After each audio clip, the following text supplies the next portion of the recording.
welcome to this possibly last episode in our series about William Castle, but ironically, actually the first one we record, which is kind of a weird thing, but that's the way things shook out. And of course, this is in English, and this is Salon 3 or Salong 3 as it's called in Swedish. Occasionally, I do have episodes in English, as you all well know, and this is one of them. And why? Why? It's because I have a guest who has not yet learned Swedish, despite my tries to make him speak Swedish, but he's here anyway, and his name is Jason Woliner. Welcome, Jason. Hi, Martin. Thanks for having me. It's a pleasure to be doing this with you. Well, we'll see about pleasure, but we're going to talk about William Castle's last movie as a director. It's called Shanks. It's from 1974, and it's described as a grim fairy tale. But before we go into the specifics about Shanks and its very weird background and execution, have you any relationship to William Castle's movies, the classic horror movies of the 50s and 60s? No, I don't really. I mean, besides having heard about him, no, I don't. I don't really particularly know much about his. Did he do the Tingler? Was that yeah? Him? He was like the and House on Haunted Hill, right? And did those kind of big stunts, and they would shock you. Yes. And he had buzzers in the seats. Buzzers, and there's that movie, that Joe Dante movie. Matinee. That's inspired by him. John Goodman is modeled on him. So he made all these stunts, like how he parked an ambulance outside the movie theater, stuff like that. Oh, for people, yeah, you were and so die. People. Well, at some point, he had people having to sign waivers, like if you die during the screening of this, I'm not liable. Would he make anyone? He would make the whole audience write out their will. Yes, and call their loved ones and say goodbye. Yes.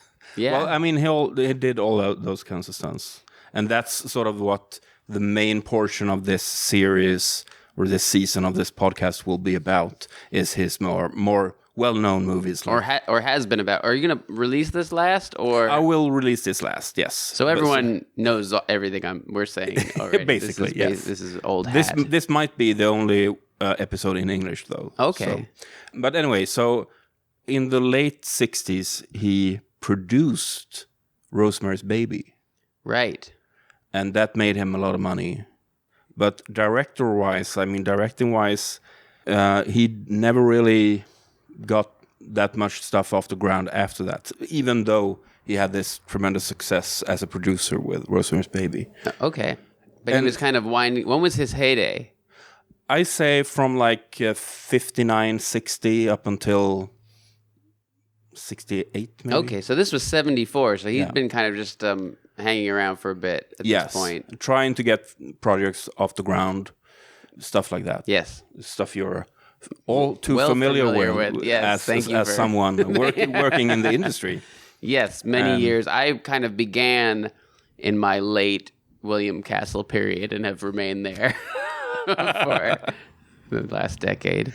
I guess the what do you call it? The unique selling point of Shanks is the fact that it was the great French mime artist Marcel Marceau's maybe first or maybe only speaking part in a movie, and I believe only starring role in a movie. Is that correct? That might be true also. Yes, and you can. Well, he only spoke as Mr. Walker, as Old Walker, right? He plays two characters in this film. One is mute, named Malcolm Shanks, and he's I think deaf also, and he's mute. He reads lips. And then, that kind of looks like him. I think that's what Marcel Marceau looked like. He kind of looks like a hybrid of Gene Simmons and Pauly Shore. I was thinking Bizarro Peter Capaldi. Yes, I see that. Yes. Yeah.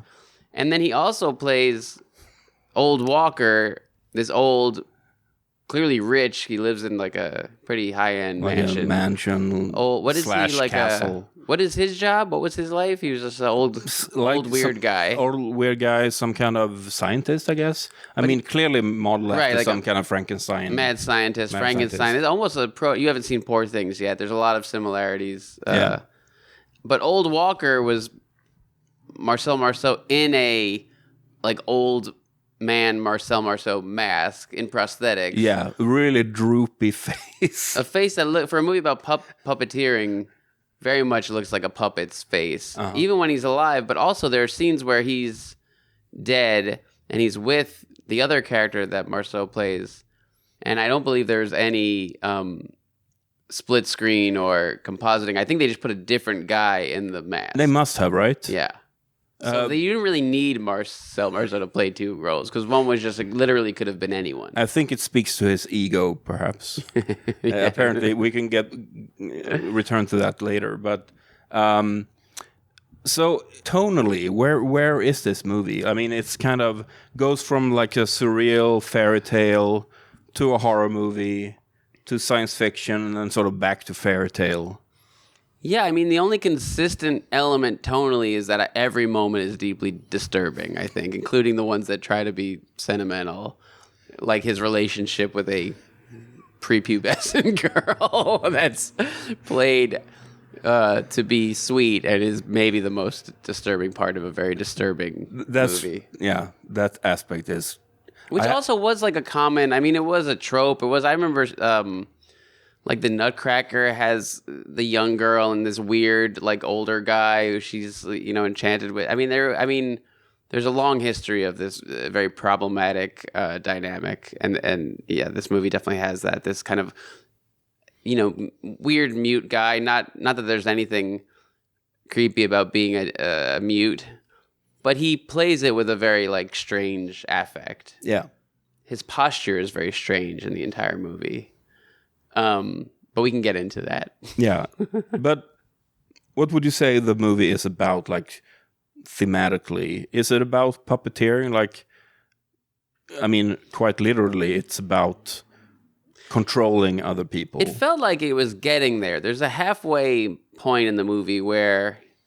Maybe we can talk through the plot, because it gets to when he's puppeteering the evil stepsister and or whatever she is. She a sister? Sister, yes. Sister, and then her alcoholic husband, Yeah. or and, where he just keeps killing more and more people, and then puppeting them with this weird little machine that is kind of funny, and it's just a little machine he holds on his chest, and he just has three dials. Tiny. Yeah, 3 dials, and he can do such elaborate puppeteering just by turning one knob a little bit. He's really a great puppeteer.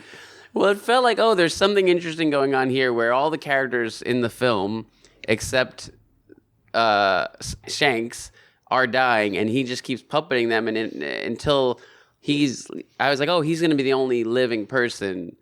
And then it kind of abandons that and it becomes this like weird biker gang kind of exploitation thing for the last half of the movie. Very like au courant motorcycle gang. But we'll get back to that. Yeah, sorry, we're jumping around. Yeah, we're jumping around, but there's a reason, and it's because it's so weird. It's a very hard movie. It doesn't feel like a fully formed vision. It feels like a bunch of elements, all of them interesting, all of them disturbing. So let's get into it. So, you should say the puppets in the beginning are designed by Bob Baker, local legend. Bob Baker of the Bob Baker Theater, now in Highland Park, who was incredibly talented and did puppets. Has had a puppet theater for decades in LA, and also worked with Disney, and also has this incredible library of vintage novelty records and books, and this great scene around the theater. Anyone visiting LA, definitely check out a show there. They do a lot of the original shows, and they're all it's a similar vein to Shanks, but family friendly. He's gone though, right? He is dead currently. Currently. But we'll see if Malcolm Shanks gets his hands on him. Who knows what'll happen? Who knows? And also, I should say that it was shot by this legendary DP, Joe Bierock, who's just amazing if you check out his resume. In the same year that he did this, he also did The Longest Yard and Blazing Saddles. Wow. And the very same year, he won an Oscar for The Towering Inferno. So that's kind of... He was all over the place. Yeah. Wow. This seemed to be on the lower budget end maybe of than what he was working on. For sure, yeah. We start the movie by seeing this old man, the old walker, played by Marcel Marceau. Yes. He watches this puppeteer, the deaf mute. Tone deaf mute. Malcolm Shanks, entertaining a bunch of kids with his puppeteering. Yes. And already I'm like, when is this supposed to take place? Is this contemporary setting? Or is it... Because later there's this weird fairy tale, when is this set? Like, is it in ancient times or is it now? And then the motorcycle gang and... Yes, everything about it seems out of time and out of place in terms of, everyone in it has like an American accent. But it feels very Canadian. Or very Canadian, yeah. It was shot in Vancouver, I found out, but it feels like it was filmed in hell. Malcolm Shanks, the puppeteer, he chats, or he sort of gestures, I guess, with a young girl who seems to be running a grocery store. Yes. Or maybe her parents are running it. Maybe. I forget that part. You know what? The movie's only 90 minutes, and it feels like it's a few years long. Because there's so many bizarre gear shifts that I have very little memory of the beginning of the movie, and I watched it last night. But this girl... I will say, when you say gestures... Well... I'm aware that Marcel Marceau is... the most famous mime of our past century, right? Right. I would say he doesn't do any miming in this movie, right? He's just quiet. Very little, yeah. He just moves. He's not particularly expressive. It's a lot of restraint. Mm-hmm. He hardly moves his face at all. The show he does as the puppeteer, where he has a fake nose and he has makeup on. Like a lot of clown stuff, genuinely ghastly. I couldn't imagine a kid not running away screaming when they saw this. But apparently this Celia character, the young girl, yes, who's sort of very overtly like virginal in her appearance, and like it's very obvious she's like the object of his affection. Yes, I guess she's a fan of his. She loves him. She worships him. Yeah, which is unfortunate because leads to her rape and murder later in the film. Spoiler alert. But actually, probably a valuable cautionary tale to any young person out there who becomes smitten with a mute puppeteer. And so Malcolm, what's his status in the society here? He's like a clown. He's like a clown, yeah. He's just performing for children with puppets that are all versions of people in his life. Yeah. Yeah. And he lives with his sister, or I guess stepsister maybe. I couldn't tell. And her husband.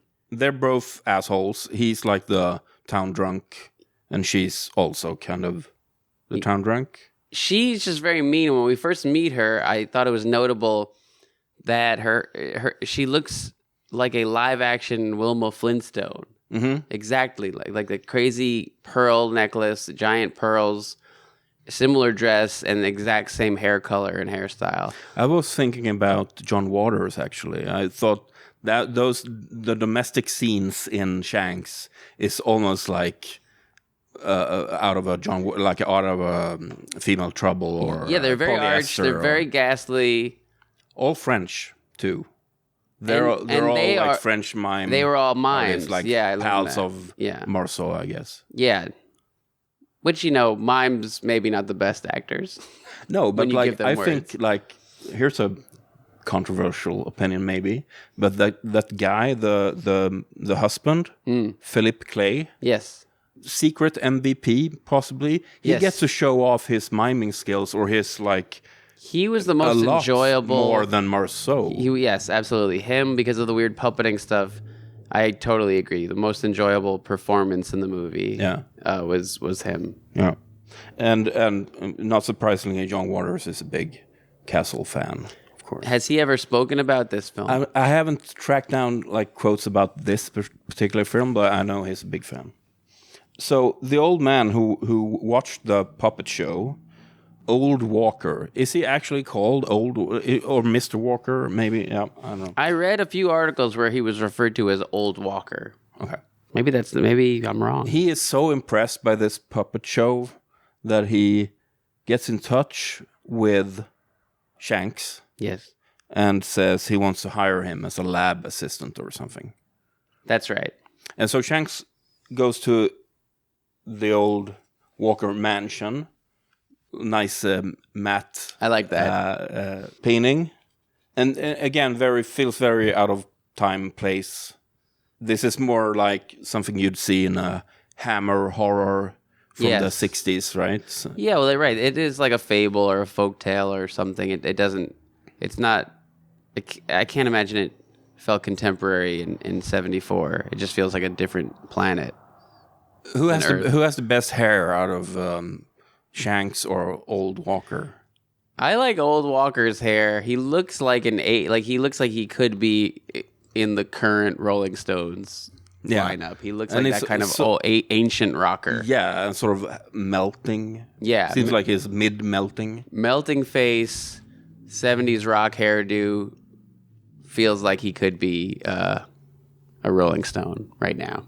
And he's got this lab experiments going with animals. Well, animals, yes, some that we see, and I'm sure you noticed this detail. Every time we're in the lab, we hear the sound of screaming monkeys, but we never see one.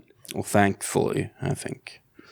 I mean, it's heavily implied that he's like torturing and killing animals and... Yeah, I would say that makes sense. So he's reanimating dead animals. I mean, whatever they do to that poor frog, this definitely was not approved by the ASPCA. Yeah, exactly. Or the CSPCA. It was Vancouver. Like they hook diodes up to it, the electrical lines up to a dead frog. And then it looks kind of nasty, I must say. And then they have it hopping around. Yeah. Can you do that with a dead frog if you jolt it full of electricity? Will it guess. Spasm the muscles? Or did they just cut to a live frog with the same setup? I wouldn't put it past them to kill a bunch of frogs. I would love to see how many frogs were in the budget for this movie. And also with a rooster, right? A rooster, which also at one point it's alive, at one point it's clearly just lying dead on a staircase. I'm sure they went through a lot of roosters. Yeah. And there's a lot of reaction shots of Mr. Old Walker just nodding approvingly. And here's where I noted, are we to infer some kind of romantic interest from the young girl? Yes, of course. I think so. Yeah. The amount of silence, I mean, we should say this is a mostly silent film. Mm-hmm.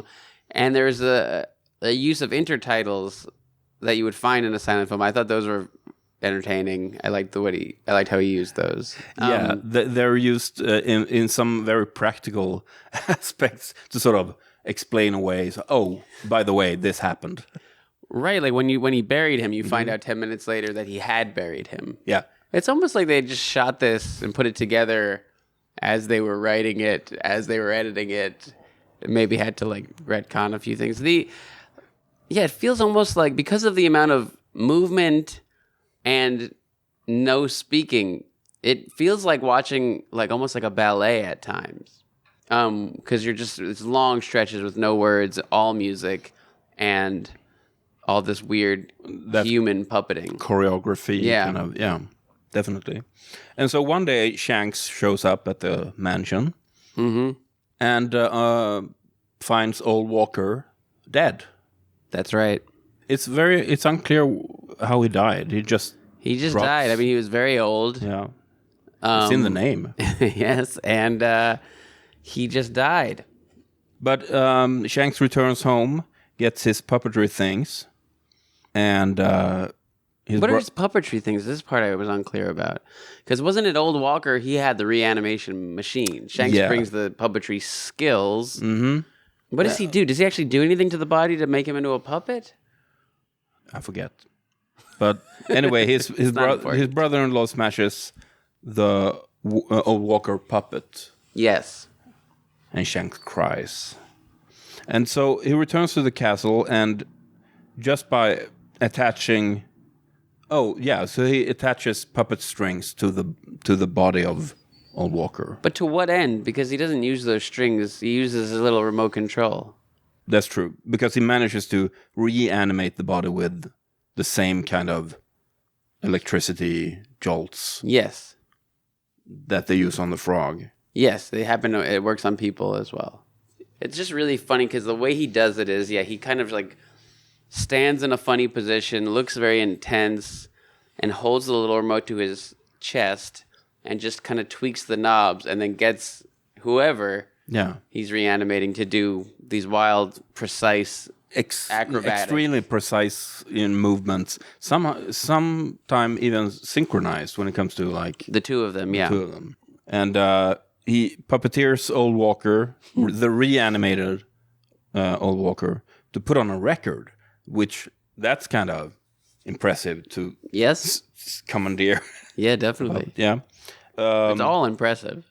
And he sort of randomly tweaks those knobs like he's some kind of house DJ or something. That's true. And takes the body outside for more experimenting. And that's when I noticed that there must be a body double. Yeah. Like you mentioned before. Because there was one shot where it's like, oh, maybe this is a split screen. And then they're just holding hands and doing all these things that they wouldn't have been doing at the time. Yeah. So, yeah, it's just a different guy. That's fine. At a graveyard, Shanks and Old Walker bump into the young girl. Yeah, what's she doing there? I don't know. Hangs out at a graveyard. I mean, the girl's got some serious issues. And she asks about her present. Apparently, she has an upcoming birthday party or something. That's right. And Shanks seems more and more thrilled about his new powers, as it were, and plays around with Old Walker's facial expressions, which is a very weird kind of series of sequences. And, of course, his sister and brother-in-law, since they are total scumbags, they are very upset about not having been paid some money from the salary Shanks made. $50. Yep. And so a disgruntled and, of course, drunk brother-in-law goes to the mansion to ask for money. And Shanks uses a reanimated chicken or rooster to attack him. To attack him and kill him. And he dies. He falls down the stairs and dies. Yeah. Later on, Shanks' sister is at home watching some weird horror movie or something on TV. And the reanimated brother-in-law, controlled by Shanks, of course, comes home. And the sister walks out. This is weird sequence. Like, the sister walks out to greet him, but is instantly killed in a hit and run. That was an unexpected twist, actually. And then... Yeah, you didn't see that coming. I thought, he's going to make the brother-in-law kill... Yeah, I thought there would be some kind of a plot progression like that. But no, she's just hit by a car, and the driver comes out and tells the brother puppet, he says, "You didn't see anything." And then he leaves. Yeah. And Shanks, takes her inside. Yeah, and soon controls both of them. Both of them. And that's where I was like, oh, I see what's going on. And then you kind of get into the rhythm. I was like, oh, okay, so he's controlling more and more. Yeah, he's going to, maybe kill the entire village or take over. And yeah, I thought it could go in an interesting direction. People have been laughing at him, and now he's getting his revenge, but no. Yeah, right. It would be him and the girl would be the only ones left. Does the cop come pretty soon after that? Yeah. a police officer comes Right. and he kind of sets it up to look like him and the two dead bodies are just watching a sitcom. Mm-hmm. And there was some really interesting use of, you basically only hear the laugh track of the sitcom, and there's laughs through the whole scene. So you're hearing, and they're timed very much to be about the kind of clownish scene we're watching where a cop is shining his flashlight in and we're watching Shanks pretending he's watching TV with these two people that happen to be dead. It's not dissimilar from a film called Weekend at Bernie's that I was in. That was about these guys trying to pretend a dead body was still alive. Yeah. Very interesting tidbit. An actor named Don Calfa, who plays one of the biker gang members that we'll meet later, was a pretty big role in Weekend at Bernie's, was in that film. Oh, no way. He played the hitman who kills Bernie, and I interacted with him a bit. In 1987, we filmed it in North Carolina. My grandfather, who had taken me down there at the time, became friends with him. I remember they hung out a lot.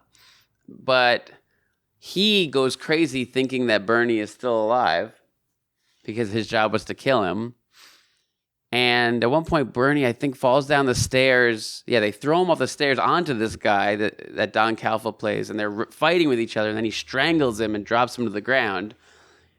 Exactly the same thing you see him do with a corpse in this movie, is strangle a reanimated corpse and drop him to the ground and like look at it. And he's a great character actor, he had a great face, kind of like a dumb guy face. And he was in the Return of the Living Dead movies also. Anyway, he does the same thing with the dead body in this movie that he does in Weekend at Bernie's, which is a movie that I was in as a child. Wow. That's incredible. It was, yeah, I didn't, I saw his name in the opening credits, like, Don Calfa, I remember that guy. But then just the connections of were notable. Someone must There's not have. a lot of movies about, an actor strangling a dead body that he thinks is alive. Someone must have seen Shanks. I don't know. I think you and I may have been the first two people to see Shanks. That's not unlikely. And so there's a fun scene where they go to the grocery store. Yes. And pick up a bunch of, I guess, vodka is his preferred drink. The drunk brother-in-law. And you have a cameo by Castle. By William Castle as himself. the shop owner. Yes. And no one seems to be very bothered by the stiff dolls walking around town. I think they're, not behaving much differently than they did when they were alive. And the young girl, Celia, she tags along on a picnic. And she is at first delighted by the corpses and how they perform some kind of play or some choreography. Yes. Until she realizes that they are indeed dead. Which is conveyed through, she looks into their eyes when they're on the ground, and then it cuts to a freeze frame of each of them, of their eyes. Which I don't know. I guess the actors weren't able to hold still for a few seconds. She gets very upset. Yeah. And runs into Shank's arms. But he just explains that they died in a car accident. Through gestures, yeah. And sort of explains the remote control. And she's like, okay, fine. How old do you think she is? Celia? How old do you think she's supposed to be? 14? 13, 14, something like that? I think so, yeah. I think she was maybe 15, the actress. She must be still alive, yeah? Yes, I think I looked it up. I don't think she's done that much, though. I think this was her first, maybe. Okay. Anywho, so Shanks brings all of them to the castle, and Celia is a bit hesitant, but Shanks walks around the castle like he owns the place. He's really like getting into he's feeling himself, like he's feeling his powers. Yes. which is, good for him. He was sort of an outcast, and now it's an inspiring story. Oh yeah, so they find photos of old Walker and Mrs. Walker, and they found a wedding dress. Yes, and Shanks seems to want Celia, like as a child bride. Is that what we're supposed to believe? She says this will be my birthday party. Yeah, I guess so. I mean, definitely there's something romantic. This movie was rated PG. Yeah. Which is almost as minimal as you can get on a rating. Mm-hmm. I guess is G the... G is the most... Okay. G is general audience. Anyone can see it. PG is just... There might be something a little bit that you have to talk to your kids about. Like, what's a child bride? I mean... If there is like a more extreme rating, then X, triple X. Mm-hmm.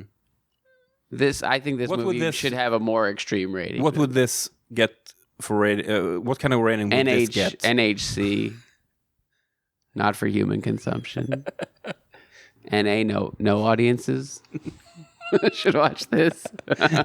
So here's where we get the very convenient title card, surprising title card, explaining that. Oh yeah, by the way, old Walker is buried. Yes. Shanks buried him like a couple of days ago. Well, because later on he comes out of the ground, and if they hadn't explained that. But you could have put that earlier. Yeah. That's what I'm saying. They may have edited it in a way where you can't go back. I was wondering if they conveniently made old Walker disappear because of like not having to do all the body double scenes, maybe. Yeah, there's a chance that Marceau got into a fight with his body double, or he was probably very particular about how the body double moved because his movement was all he had. Yeah. And so if he's watching the body double, you can tell every shot that's just old Walker as a puppet is Marceau, and then anytime they're together, it's a double. And he was probably, horribly abusive to him. I don't know anything about Marcel Marceau, except you can tell he was like a violent man. No, I don't know. I don't know anything about him.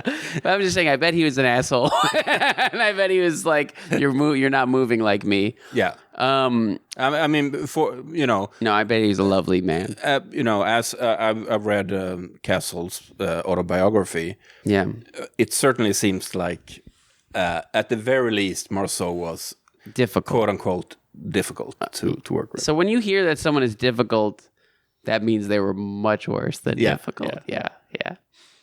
Anyway, so during the birthday party, the sister and brother-in-law, they act as servants, basically, and they serve Shanks and Celia. And by this point, Shanks has really become like a master at controlling the human puppets. Yes. And here's also like a shocking scene where the sister-in-law cuts off her own finger while cutting the cake. Yes. Kind of grim.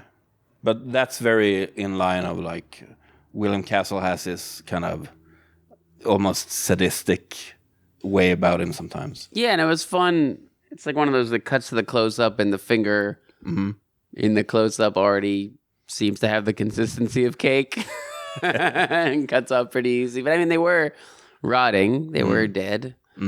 But yeah, she cuts off the finger. What else? What happens next? Meanwhile, in the outside world of evil, yes, as it says on the title card, a motorcycle gang, which, as we alluded to before, is very of the times. Very of the time, but also very progressive, gender accepting. There's a woman in the gang.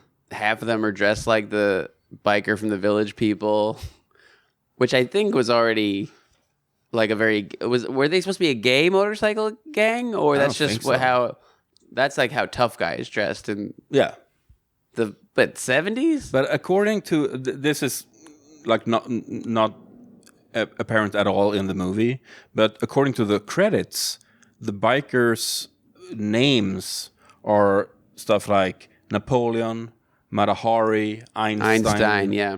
and I couldn't make head or tails about like where. That's like some kind of nod to it aspiring to some highfalutin commentary on something. No, I didn't. That didn't click with me at all. Yeah, but that's like the motorcycle gang, super like a very like a staple of the late 60s, early 70s, like the Roger Corman B movies. Yeah, was America? It was just terrified of people on motorcycles. Was just under threat. Yeah, and this is of course like of the time, which means that like motorcycle gang, which are also kind of a hippie gang, like they are sort of burnouts. Yeah, just these outsiders come to kind of like, you know, kill you and take your stuff. I mean, this to me is where the movie kind of fell off the rails a bit. Yeah, when you like establish like a biker gang, that's like, okay, now we're on the... Well, I guess you could say... Well, because at a certain point I was like, well, what is the tension of this movie? You're just watching this story play out where... I mean, the tension always, of course, is like this disturbing relationship with the girl, but basically nothing's going wrong. He's just reanimating more and more corpses. It's like they're living in their perfect little world now in the castle. She's got her wedding dress. It's like a situation that's objectively horrifying from the outside. It's like a child in a wedding dress with this mute creep and these corpses that he's puppeting in a house of horrors. But it's presented as that's the kind of like high point of the movie of like, this is the most peaceful, idyllic time. Mm-hmm. And then as in many stories, then the kind of, you have the elements of the outside world are conspiring to enter and corrupt this utopian bubble. Yeah. So that maybe it makes sense. Yeah, it's just that utopian bubble is kind of disturbing. Fucking nuts. Yeah. And so it's a bit unclear how or why, but the bikers enter the castle after one of their members crashes and dies. This part I did not understand at all because they clearly enter with their dead member. Had they like heard that there was a guy that could reanimate corpses I just think there were like in their neighborhoods and like, here's an open castle. A guy crashes and they're like, let's just go and bring this body into this castle. I guess. That might not be the best writing. No, they have like almost like a funeral procession style when they enter. They're like pallbearers. They carry him in. Carries their fallen comrade. Military style drums play. Yeah. And without any explanation, but accept that it's in their nature, I guess, they crash the birthday party. A lady biker is beside herself with grief.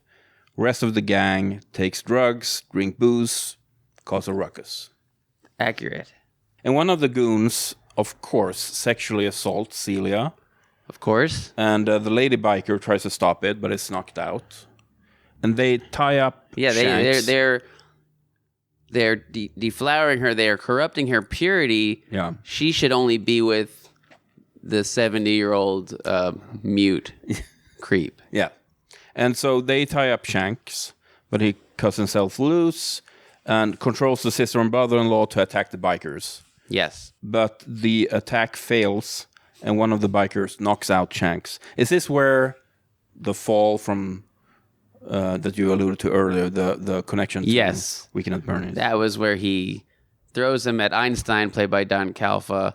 They have a little bit of a dust up, and then he strangles the body and knocks him to the ground. Right.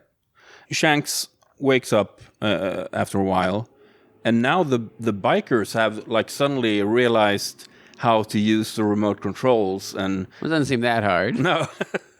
But they perfect it also like immediately, and they make the corpses do like degrading stuff. Yes, unlike the respectful puppeting that Shanks was doing with the corpses. They make the guy who you said is the best guy in the movie do these kind of like autofellatio positions, throw his legs above his head, do somersaults, and truly, humiliate his body. And so in perhaps the most jarring and disturbing sequence of the whole movie, Shanks comes across Celia's dead body. She's unceremoniously dumped in the garden after one assumes she's been raped and killed by the gang. I think that's probably a fair assumption. That was what the implication was, yes. And I just, shudder when I think of that scene because it's so PG. yeah, and because they just toss her off, and we don't see the attack, which is thank you, but like Thank you, Mr. Castle. but like just how unceremoniously she just lies there. That's quite a shocking. Yeah, it's horrifying. Yeah. And so, of course, Shanks becomes furious about this. He reanimates Old Walker, who digs himself up from the grave. Yeah, that's what, right. They tell you, well, he was buried, and so then you see his hand come up. Yeah. Yes. And they try to fight Old Walker, but are overpowered by his corpse strength, I guess. Yes. And then Shanks fights the one guy on the roof for quite a long time. Yes. 2 of the bikers are drowned. One is choked to death. Mm-hmm. And then Shanks battles it out with the dude at the top of the wall or something. Yeah, and I was pretty checked out by this point. It's not a very good fight scene. No, it takes a while. It takes a while, and you could tell they have one shot from above the roof, but otherwise they just left the cameras on the ground, so you can't hardly see it even. Mm-hmm. So it's just you're looking up at this fight scene that's not really choreographed. Again, Marcel Marceau, most famous mime. Yeah. Just throwing punches. Throwing haymakers. And not that mimes are supposed to be great at fighting. No, but this is like his big fight scene, if you will. Yeah. And he's sort of You can nothing. see why he did not go on to become a great movie star. Yeah. He's unlikable and disturbing in this. I think the mystery inherent in being a mime maybe does him no favors in terms of screen appeal. Eventually, the biker falls to his death. And that's when we get a weird, like, sepia-toned, maybe dream sequence where Shanks reanimates Celia. But it turns out it's all been... This is where the movie actually really cops out, I think. Yes. Because what we are supposed to believe now is that this entire movie... Yes. From the first sequence where Shanks is entertaining the kids up until now is one long fantasy sequence in his mind. So the whole movie is just a daydream of a puppeteer while he's entertaining the kids. Puppeteer, yeah. I think it's a cop-out. Is the girl real? He sees Celia in reality. She's real. And then isn't she with Old Walker in the beginning or no? I mean, Old Walker is there. He's there. Yeah. So he's real. He's the old rich guy. Shanks is this pedophile who loves this girl. Mm-hmm. And he imagines this whole thing. The whole scenario, yes. It's true. Why make a movie this strange and not commit to what it is? That's it's not for all how disturbing it is. I was even more disturbed by it being a cop out, basically, or maybe they had to for some reason. I don't know. I mean, it was what was it? Paramount. It was like a real studio released this. It was. I mean, even the fact that this was a real movie is insane when you think about what movies are now. Yeah. That something this strange could be funded and released. There's something, nice about that. And they end with quite a preposterous quote. They end with a Thackeray quote.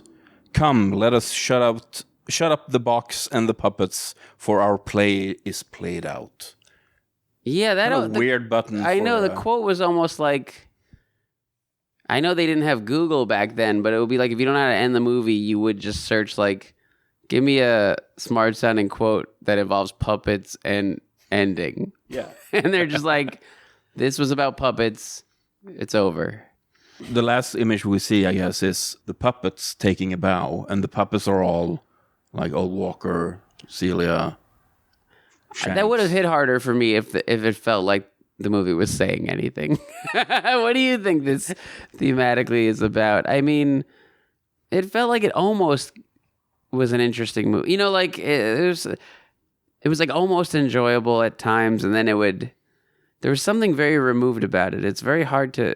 I found it very hard to enjoy. Maybe because it put me on edge so much, but not in a way that I like to be made uncomfortable watching a movie, where you feel like the filmmaker is in control of your discomfort and is pulling strings, and kind of you're in the hands of someone that's leading you through an experience. It is unsettling because it really doesn't feel like, I don't understand the intention or the thought process. It feels unhuman, the kind of motivating factor for making this, or why choices were made, or the parts that were comedy. Why, like, were they laughing at this? Because it's so upsetting.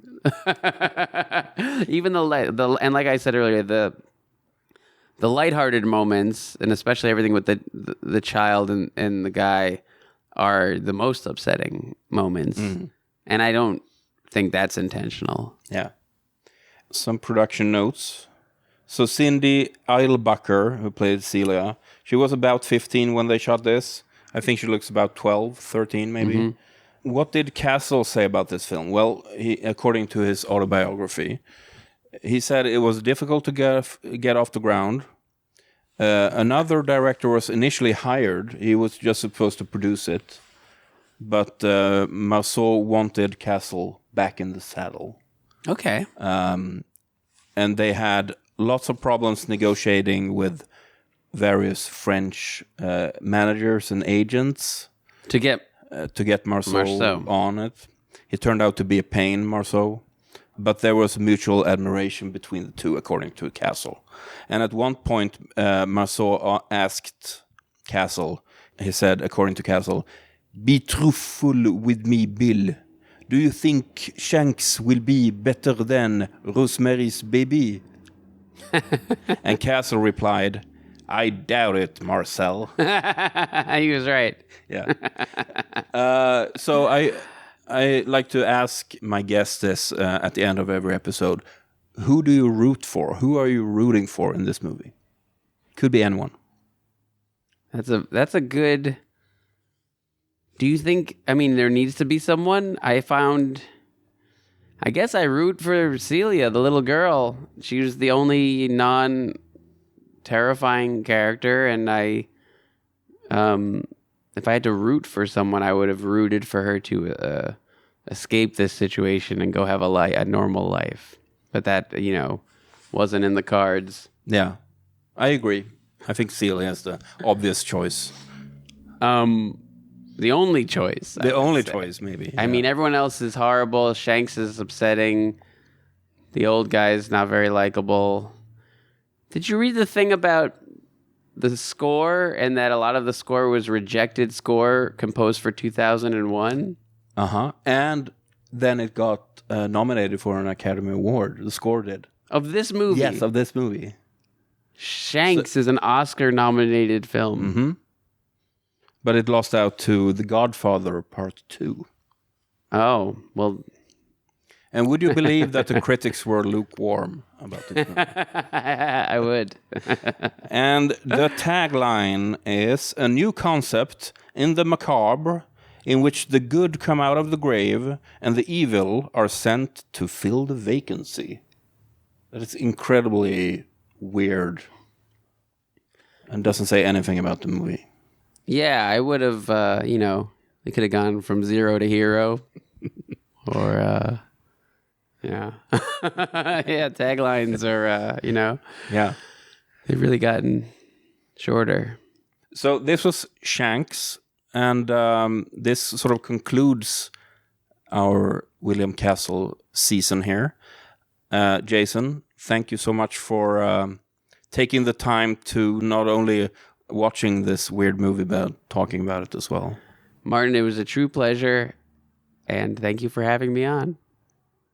And with that, we'll say bye-bye. Bye-bye.